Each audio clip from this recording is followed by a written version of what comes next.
Hello, everyone. My name is Soraya Keating, and welcome to this presentation on trauma-informed and healing-focused teaching. Just a little bit about me. I've been working in Marin Shakespeare's social justice program since 2005.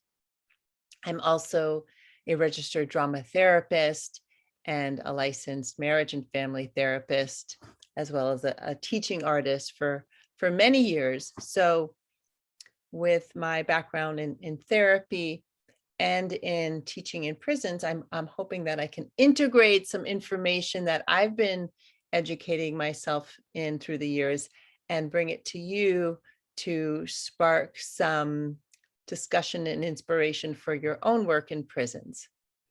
So here we go. Trauma-informed. Oh, shucks, Tina, I'm stuck. That is really frustrating. My slide is not even. Oh, God. I don't know why it's doing that.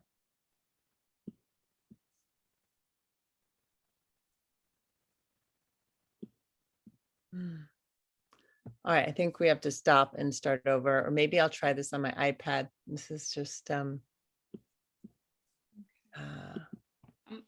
I'm just going to keep recording just okay. for fun. I don't know why. I don't know what's happening. Oh, God. Either. God, I don't understand what is going on.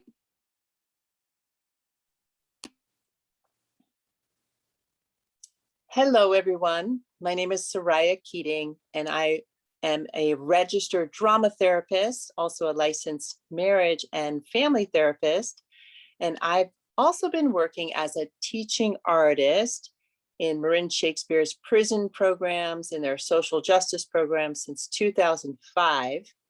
And I'm delighted today to present to you all some of what I consider to be the most important trauma-informed and healing-focused principles for teaching in prisons.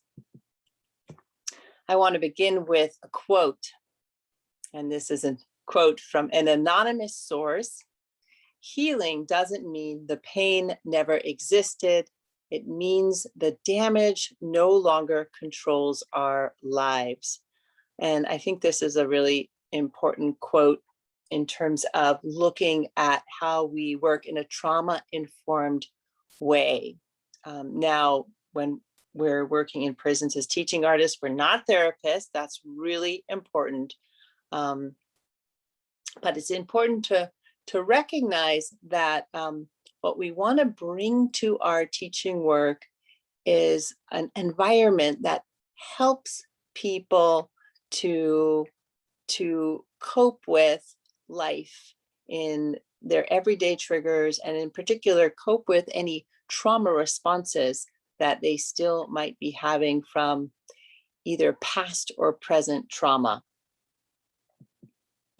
So some of the key questions I would like to invite us to explore is, first of all, what is trauma and what is a trauma response? Because those two are different. They're related, but different. Second, what is trauma-informed care and how does it apply to working in prisons? Third, what is post-traumatic growth and why is post-traumatic growth important? How can that shape the work that we're doing? So let's begin. And throughout this presentation, I'll be sharing some photos that are both from the Marin Shakespeare program in San Quentin State Prison and also some work with Marin Shakespeare's Returned Citizens Theater program. And here's one of a performance that was in San Quentin about 5 years ago. So moving on, what is trauma and what is a trauma response? Well, if we first look at the word trauma, I like to think of trauma as a noun. And according to the most simple definition from the dictionary of trauma, trauma is number one, a deeply distressing or disturbing experience. So I invite you all to just take a moment now, if it feels safe for you, to think of what's a trauma you might have experienced in your life, an experience that was disturbing, distressing, maybe the loss of a loved one, maybe an accident of some sort. Just think of a trauma. Most of us in moving through our lives will experience a trauma at some point, or sometimes multiple traumas.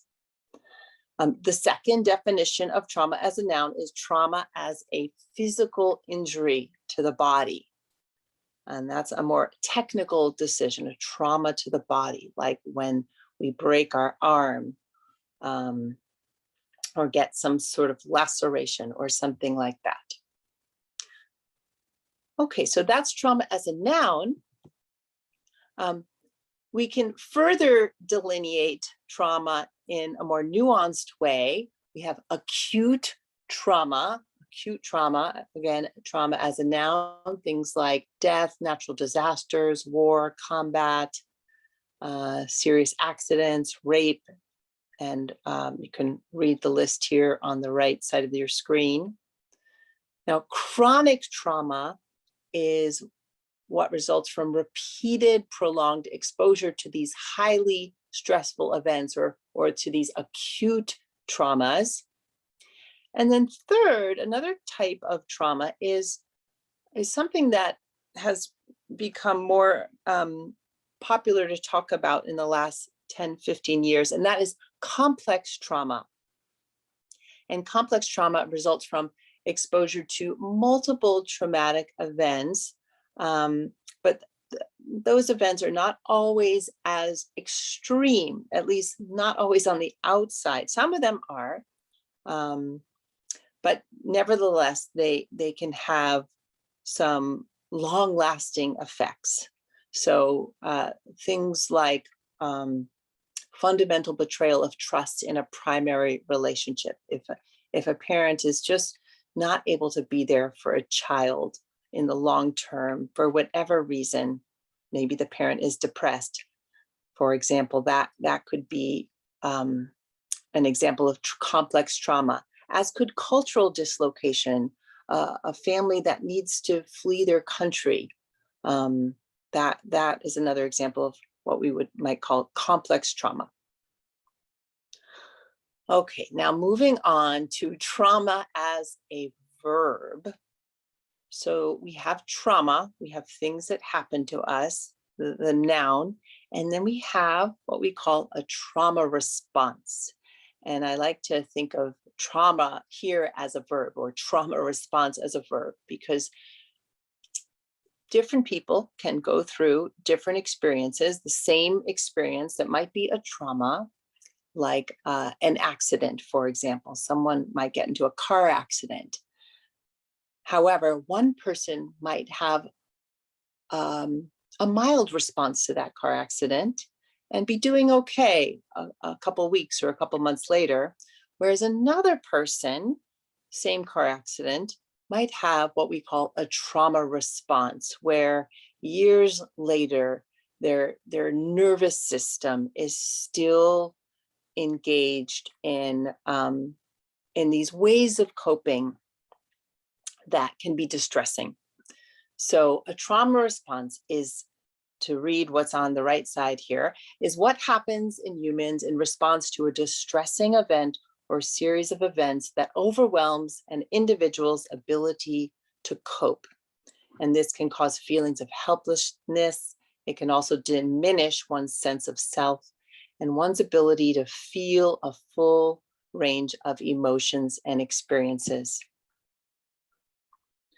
So if it feels okay to you, you might just think of your own life, or perhaps someone you know who's had a trauma response. Or have you ever had a trauma response? Just noting that. Many of us have. And I think that our own connection to trauma can help us in terms of bringing awareness of trauma-informed principles into the work in prison. So that's also why I'm asking you to reflect on your own experiences. Okay, moving on. What are 4 types of trauma responses? And also read this quote from Laurel Hamilton. There are wounds that never show on the body that are deeper and more hurtful than anything that bleeds. So when I think of trauma responses, I think of invisible patterns or invisible ways of being in our nervous system that are perhaps not immediately obvious, but that especially as we get to know someone, we see over time that there's these coping mechanisms that are an attempt to deal with these very uncomfortable feelings and sensation that someone who's engaged in a trauma response is doing. So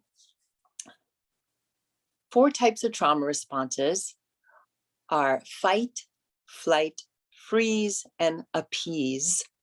Appease is also sometimes called fawning. And these are responses that can occur together.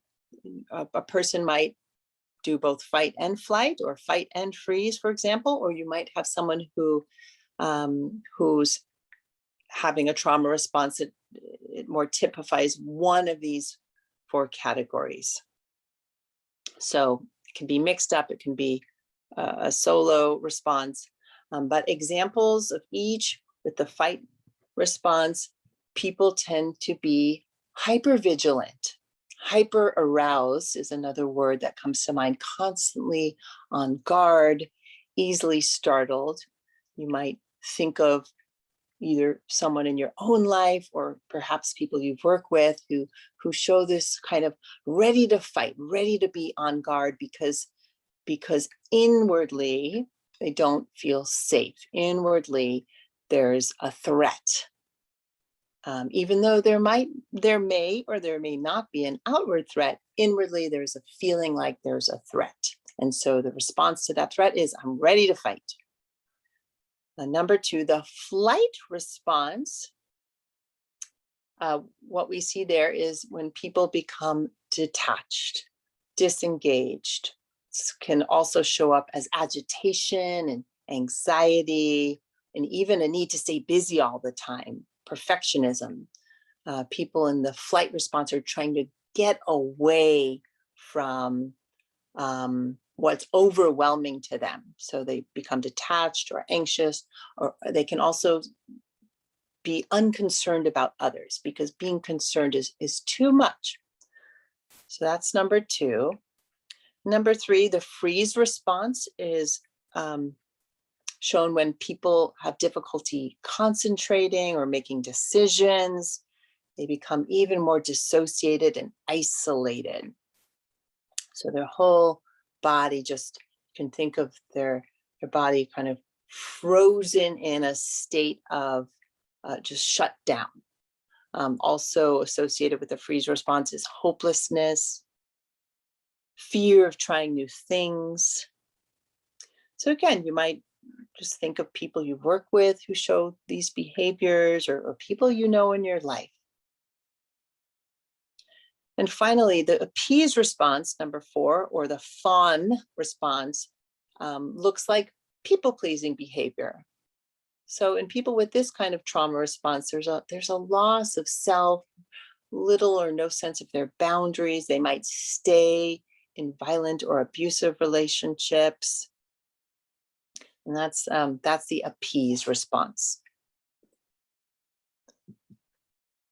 Okay, so what is trauma-informed care? Now that we know a little bit about what is trauma, or we're reviewing what is trauma and also what is a trauma response and the different kinds of trauma responses, how can we use this awareness to shape and inform how we work?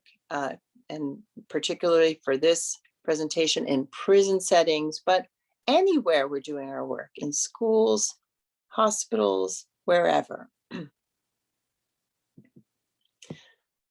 So I invite you now to listen to Dr. Pickens, who gives what I think is a really succinct, power-packed talk on trauma-informed care.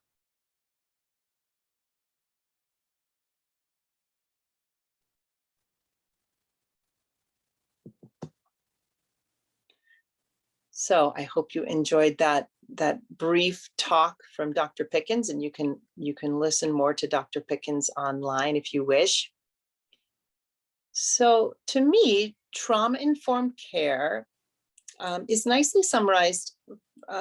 This is a paraphrase from a website from the University of Buffalo School of Social Work. And I like this summary of trauma-informed care. So it is creating a physically and emotionally safe environment, establishing trust and boundaries, supporting autonomy and choice, creating collaborative relationships and participation opportunities, and using a strengths and empowerment focused perspective to promote resilience. These are all ways in which principles of trauma-informed care work to reduce re-traumatization and promote healing. So I want to say that again. These are all ways in which we can reduce, using trauma-informed care principles, re-traumatization, so reduce re-traumatization and promote healing. And those two points of reducing re-traumatization and promoting healing is something I'm always thinking about when I'm facilitating a group, is how can I create an environment that's going to reduce the likelihood of re-traumatizing and also promoting healing, promoting resilience. So let's get into more of the nitty-gritty of how we can do this. So how does trauma-informed care apply to working in prisons? So something very important to me is having the awareness that most people who are incarcerated have very likely been traumatized through single incident traumas, through ongoing traumas, complex trauma, and by the experience of incarceration itself. So the experience of incarceration, others have talked about this, and I believe that there's real research, more research is needed on this, but incarceration itself is trauma and can be traumatizing for people who are incarcerated. So knowing that it is essential that we create a teaching environment that's safe and supportive and creates a place where growth and healing can happen. Now, some of the traumas that many individuals who are incarcerated experience are rooted in social oppression by white supremacist systems that maintain and reinforce racism, sexism, ableism, homophobia, transphobia, and all the other isms, all the other isms. This also is a source of trauma that's important to recognize. Okay, so somehow I think I skipped a few. Let's see, there we are. Thinking I skipped a few slides, but let's now dive into some more principles of trauma-informed care.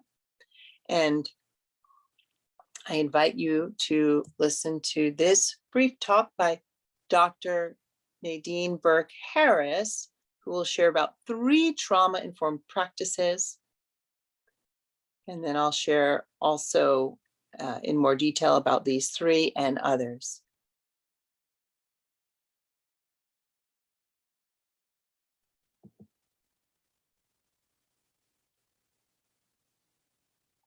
Okay, so I want to discuss some of the principles Dr. Burke-Harris talked about and also add a few more. So there are 7 principles of trauma-informed care that, to me, are the essential 7.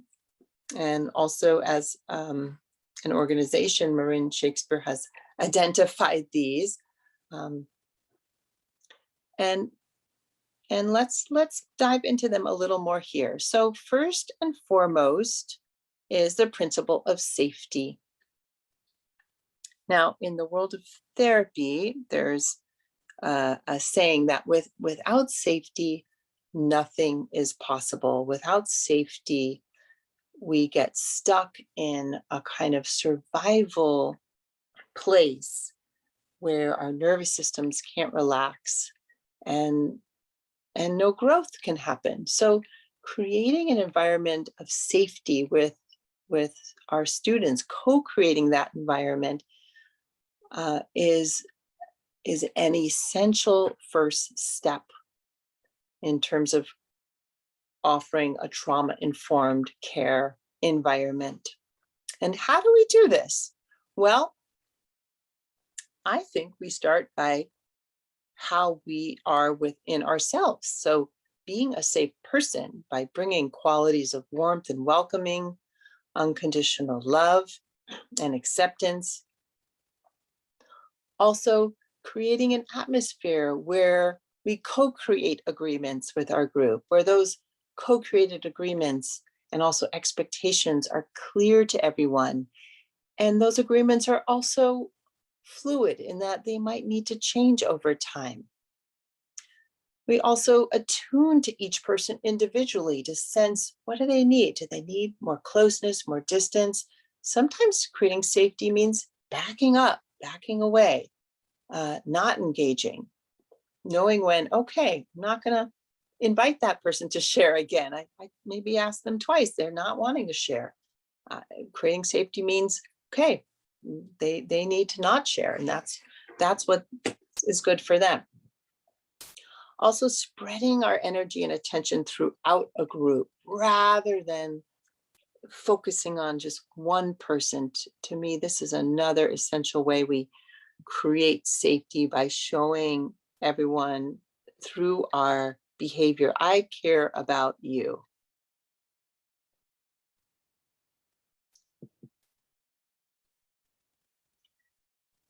I just invite you to reflect on ways you have co-created safety in your group, and can also learn, I think, from situations where we haven't felt like there's been safety, either in a group we've been facilitating or in a group that perhaps we've been a part of, and what wasn't safe, and how can we use that moving forward to bring more safety. So moving on, second principle of trauma-informed care is offering choice. So offering choice is so important in terms of allowing each person to feel into what they need in the moment, what is right for them, depending on what's going on with them emotionally, physically. So not just allowing choice, but encouraging choice. Choice in different roles people want to play, perhaps in a show or in the group. Perhaps not everyone wants to act, but someone might prefer a stage manager role. The way each person participates. Another thing that comes to mind with choice with regard to prison work is so much agency is taken away from people who are incarcerated, so much power and agency. So whatever we can do to promote agency is significant. Okay, third principle is collaboration. So encouraging the sharing of everyone's ideas, everyone's voice, everyone's creativity. This creates a sense of I'm important. Wow, my idea is important. I matter.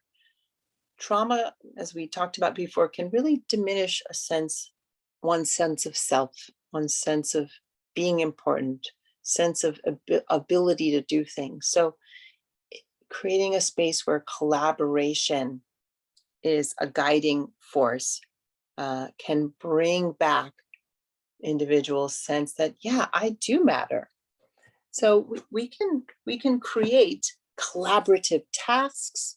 We can encourage collaborative decision making in pairs, in small groups, in music for our shows. I'm talking now specifically about theater in prison, but it could be any art form.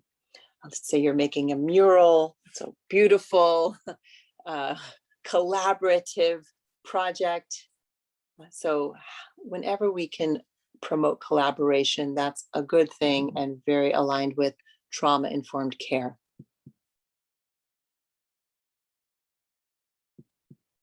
Okay, moving on, principle number 4 is trustworthiness. So being trustworthy and also cultivating trust amongst our whole group is very important.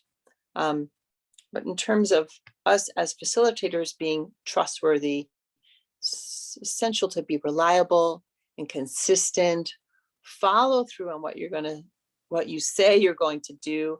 And also, nobody's perfect. We all make mistakes.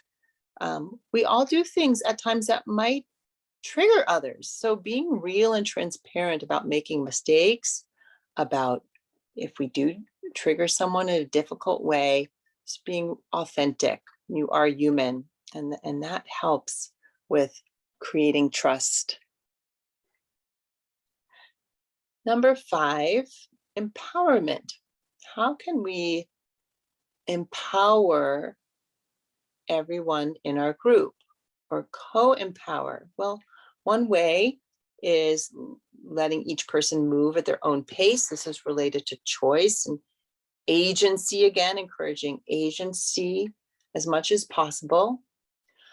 Looking for opportunities to promote growing edges. So asking, wow, for that person, what's their growing edge? Maybe it's singing a song. Maybe it's being a director of some activity. Maybe it's something else, but looking for opportunities to promote those growing edges, and also looking for opportunities to identify strengths, Each person has so many strengths when we just begin to look for them. So to me, empowerment is identifying strengths and then giving opportunities for those strengths as well to flourish.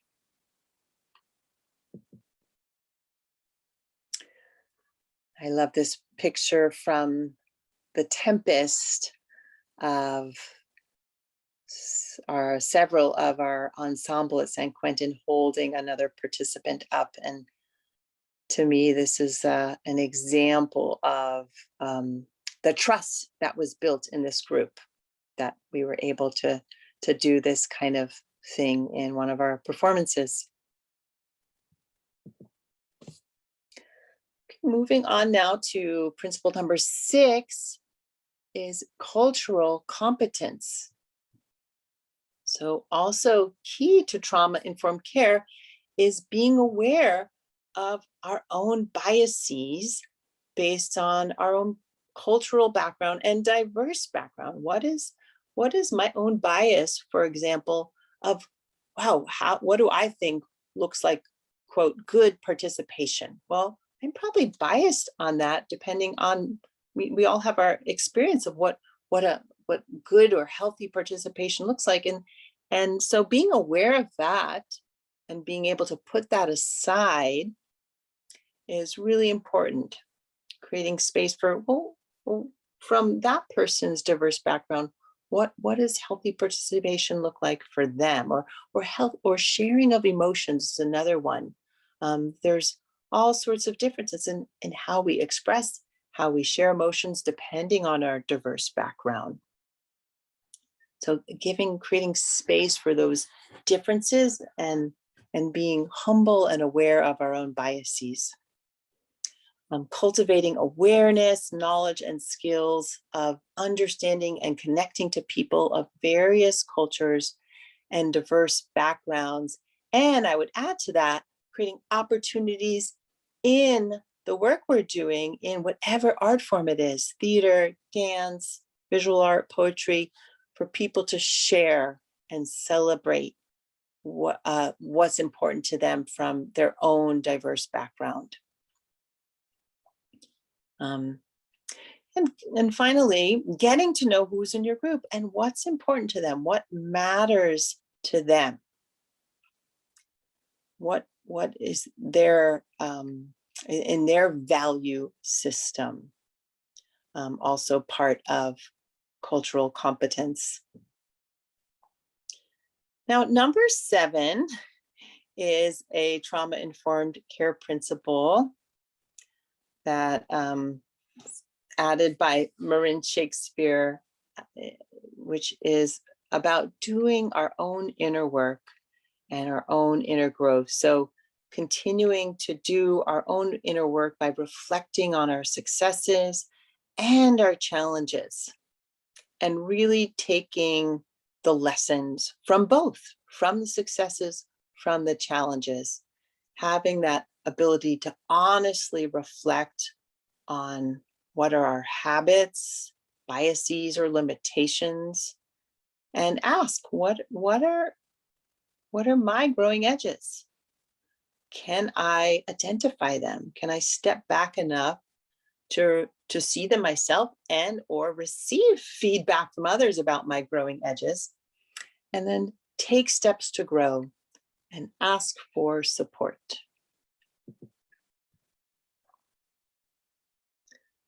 And there's a photo of several members of our Shakespeare at San Quentin group after a show. Okay, so I want to give a quick example now of Roy and how we might think about working with Roy from a trauma-informed care place. So I'll describe Roy to you. And by the way, Roy, I've changed the name of Roy and changed some details about Roy's life to protect Roy's identity. But Roy is a 45-year-old cisgendered African-American male who has been incarcerated for 23 years. Roy's mother was addicted to drugs, and he was removed from her care at 3 years old and raised by 3 foster families. Roy never knew his biological father. In the first family, Roy witnessed the father abusing the mother multiple times. Roy was moved to a second family at age 8 when he began connecting with insects, lizards, and other animals. He found it easier to relate to animals than people. Roy's foster mother died of cancer when he was 14, at which time he was placed in a third family whom he felt no connection to. Roy began his involvement with drugs and gangs at age 14. Roy often gets overstimulated and angry during class and removes himself by sitting in the back. He feels others cannot be trusted and is frequently disappointed by them. Roy is highly creative, intuitive, and very interested in spirituality. Roy identifies as pansexual. So I invite you to just take that in, take in this person, what you've learned about Roy. And as you think about Roy, I have a few questions. First, what are some traumas Roy has experienced? What are some trauma responses that are potentially present? And what are some specific considerations in creating safety for Roy and also working with Roy in general? So I invite you to pause and write down any responses that come up. There's no right or wrong, but let's just take a moment to reflect on these 3 questions.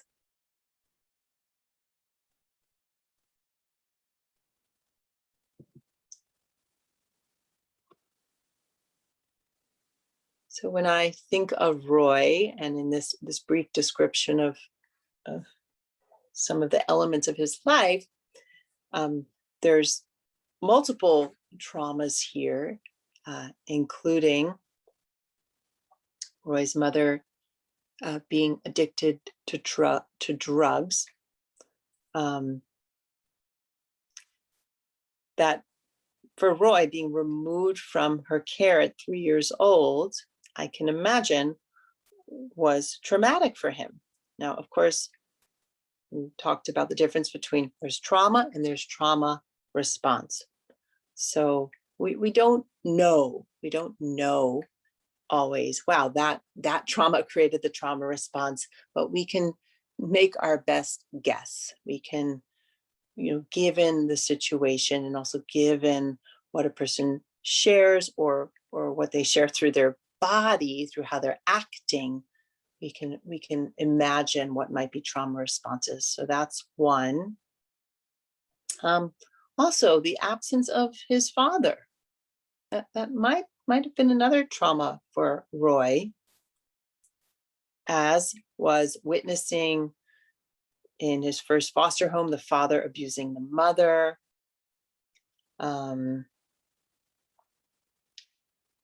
Roy's foster mother dying of cancer when he was 14 might have been a trauma for him. He had to leave again and then get placed in a third family that he had no connection to. Okay, so these are all traumas.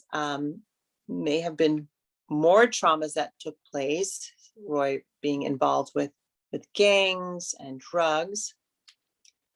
So what about trauma responses? So it's just a little bit of information here, but getting overstimulated and angry and removing oneself by sitting in the back. So those could be examples of both fight, flight, or freeze.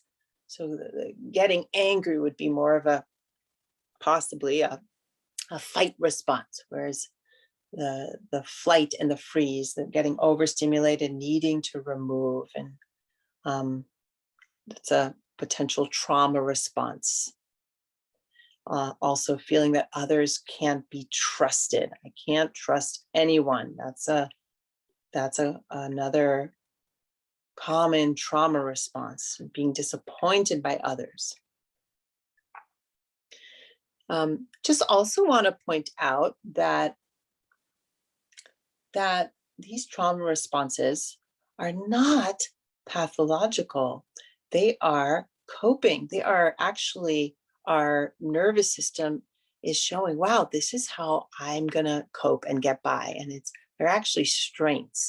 But over time, they end up harming us more than helping us. But the initial trauma responses, they come in as a strength. So I think it's important to see that too. Can also see here from this description of Roy some beautiful examples of how Roy found some other resources by connecting with animals when he was 8 years old, by becoming interested in spirituality, becoming very creative and intuitive, other examples of strengths. So in terms of working with Roy, what would we want to consider? Well, I'm curious to hear what you all came up with. Some things I would be thinking about would be to really let Roy move at his own space and pace, move at his own pace and in his own space, giving him lots and lots and lots of space. I would also probably focus on my one-on-one connection with Roy, really creating safety there by checking in with him when he wanted to. He might not always want to. If he's backing away, there might be times when he actually just needs to be alone. But I would put more attention on that one-on-one connection and creating safety there. I'd also be thinking about what are Roy's strengths and how can I help keep bringing them out, that creativity, that connection to spirituality, that love for animals, and whatever other strengths I recognize. Okay, so that's Roy. So I want to just briefly touch on two common approaches to healing trauma, just to have them be in the field of this discussion. And here's a quote from Yasmin Mogahed.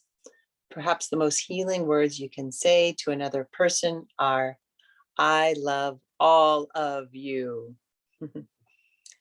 To me, part of what fosters healing or promotes healing is when we can really be with all the parts of ourselves. And sometimes it takes someone else really loving all the parts of ourselves for us to get there, where we can love and be with all the different parts.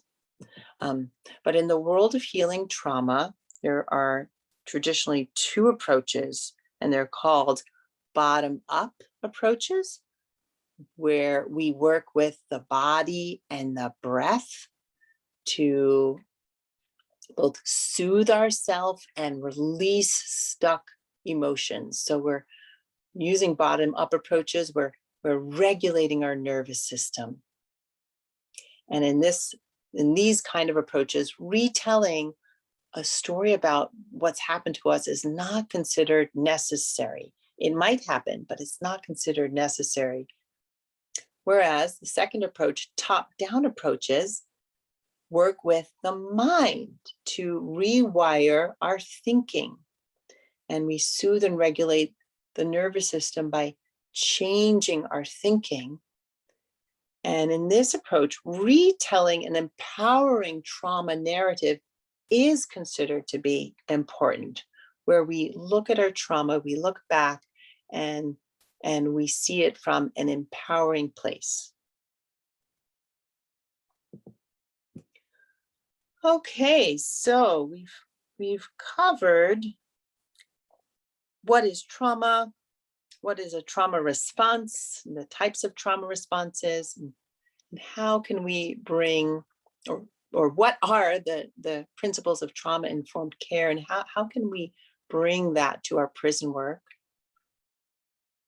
Now, I want to touch briefly on what is post-traumatic growth and why is post-traumatic growth important?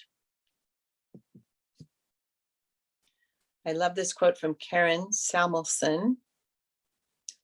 Often it's the deepest pain which allows you to grow into your highest self.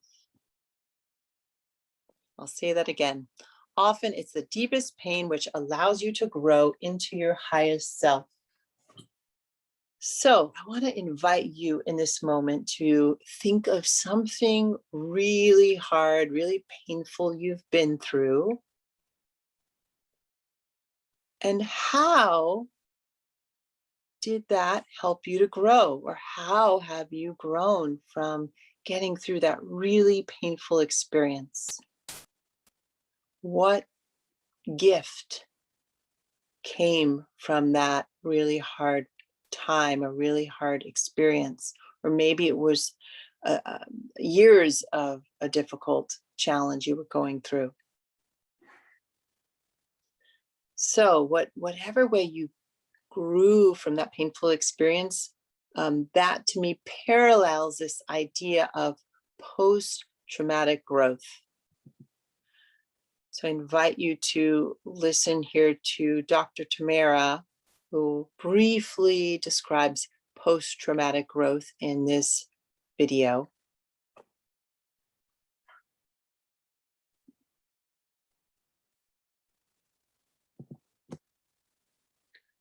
Okay, so what is post-traumatic growth?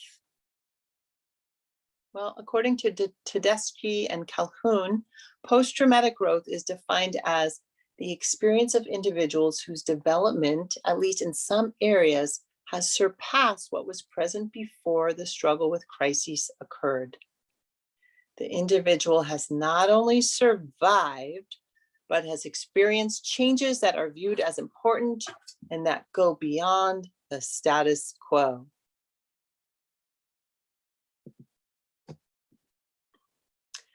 So post-traumatic growth is this phenomenon where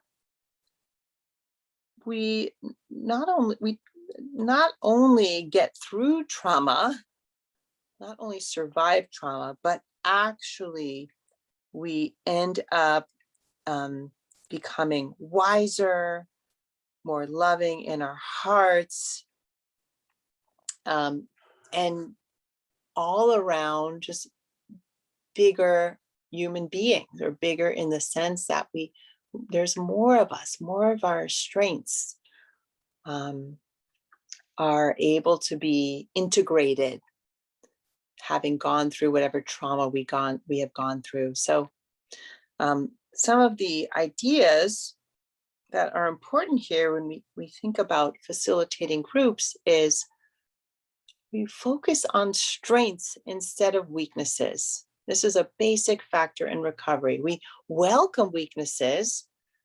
Trying to resist weaknesses isn't helpful. That only makes them bigger. But we also focus on strengths. This is an idea coming from the research on post-traumatic growth. And to me, this is a really important one in prison work.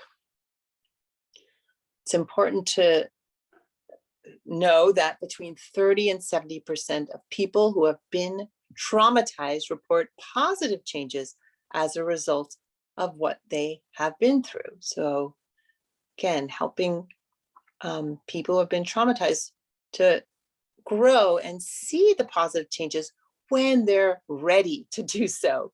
So it's really important not to say to someone who's traumatized or in a trauma response, hey, what's the good stuff you're getting right now? There's an attunement to when a readiness, when there's a readiness for recognizing those positive changes. So also it's important that not everyone experiences post-traumatic growth. So we never want to push this or minimize the impact of trauma. Now, there's a few things that help people grow from trauma that I think are really interesting. And one is having relationships where individuals feel nurtured, liberated, or validated, in addition to experiencing genuine acceptance from others. This is from Woodward and Joseph. Also, the ability to connect with people who are able to provide support through active, attentive, and compassionate listening can lead not only to recovery, but can foster post-traumatic growth. So to me, what they're saying here is very reflective of research coming out that was started by Stephen Porges, called polyvagal theory, and the importance of, the vagal nerve on trauma, but specifically, Stephen Porges brought out the importance of what he calls the social engagement system, that's part of our nervous system. As humans, we co-regulate our moods, our emotions in the space of others. So having relationships where we feel nurtured and validated, creating that ability to connect with others in this attentive way, with others who are attentive to us, compassionate, so important. and fostering a place where post-traumatic growth is possible. That's an example of the social engagement system, if you want to look that up, or perhaps you already know about that one. So how do diversity factors impact post-traumatic growth? Well, there's a few things that come to mind. One is in terms of belief systems. So what is the belief system held depending on a person's cultural or diverse background about trauma, about challenging experiences? Important to consider that. Also, the availability of support. Some marginalized groups do not have the kind of support that others do. So important to look at that, and also for groups of people or individuals who don't have support because they're in a targeted group, how can we increase levels of support and make support available? Now, some populations are more isolated or targeted. And so being aware of this, and again, asking, well, how can we bring more support to those isolated and targeted populations? Okay, here's a photo of audience at one of our San Quentin performances, and I just see lots of lit up faces, lots of support for the performers on stage. So I love that as an example of that, that attentive, supportive presence. So we're coming to the end of this presentation, and I invite you to now take some time with 3 reflection questions. First, what's one nugget you got from this presentation? What's something this presentation made you think about? Or perhaps what's a question you're left with from this presentation? Second, in what ways have you aligned with trauma-informed principles in your own prison work? So what's an example of how you've incorporated trauma-informed principles? And third, what for you is a growing edge in terms of incorporating trauma-informed principles into your work more deeply? So what's one step or one growing edge that you might want to take in the near future? Well, thank you so much for being with me for this presentation on trauma-informed care principles and post-traumatic growth, or healing-centered teaching. And I look forward to hearing about your reflections on these topics. I'll end with a quote from Matt McWilliams: "Trauma doesn't have to defeat you. Use it as a catalyst forward." Thanks so much, everyone.